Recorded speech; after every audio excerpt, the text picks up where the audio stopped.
The first thing to understand about what led to the Bosnian genocide is to understand the different ethnic groups in the region. After World War II, today's countries of Bosnia, Herzegovina, Serbia, Montenegro, Croatia, Slovenia, and Macedonia were integrated into the Federal People's Republic of Yugoslavia. The cohesion of these states became weak in 1980 when Yugoslav leader Josip Broz Tito died and caused an increase in nationalism across Yugoslavia.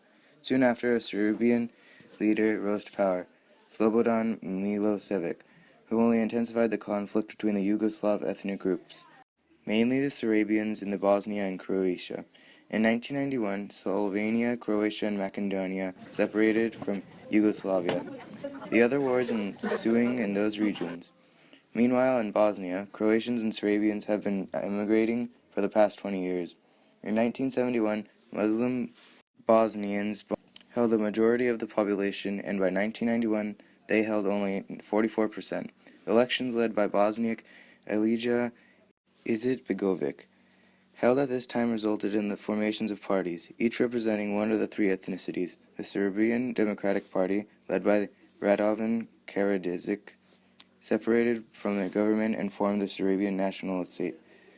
In 1992, Bosnia voted and Izetbegovic declared Bosnia's independence. Next came the power struggle. Bosnian Serbs wanted a dominant Serbian state. So after Bosnia's independence was recognized, and with the support of Yugoslav army and Milosevic, the Bosnian Serbs launched an attack on Bosnia's capital, Sarajevo. They then began a process called ethnic cleansing, in which they attacked towns, driving out Bosniak civilians. Ethnic cleansing is almost the same as genocide, in which the main goal is to expel a targeted group versus killing them, although they use the same methods: murder, rape, and torture. The Bosnian genocide is said to be the largest genocide in Europe since World War II. During the genocide, more than 100,000 people were killed, 80% of which were Bosnian Muslim people.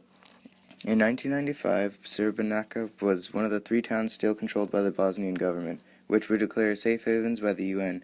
In July, Serbian forces advanced on Srebrenica, overwhelming the international peacekeepers to commit the largest massacre in Europe since World War II.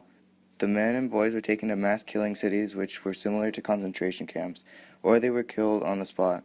Women and children and elderly were transported to Bosnian-held territory. The women were raped or sexually assaulted. An estimated 23,000 people were displaced, and another 8,000 murdered. With the civilian death toll skyrocketing, the international community began responding more. Bosnian Serb forces ignored UN ultimatums, and in August, NATO, with joint Bosnian and Croatian forces, began bombing Serb-controlled areas of Bosnia. Bosnia's economy was in ruins after sanctions put in place by the UN and 3 years of warfare, and finally Milosevic agreed to negotiations. The Dayton Peace Accords held in the U.S., and the conflict in Bosnia ended.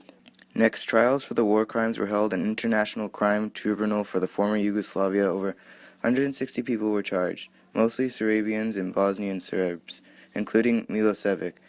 This was the largest genocide in Europe since the Holocaust, happening just 2 decades ago. The key to stopping atrocities like this is to educate others that they are still happening. This is just one of the many examples of genocide that has happened during recent years, and they will keep on happening if people of the world don't do anything about it.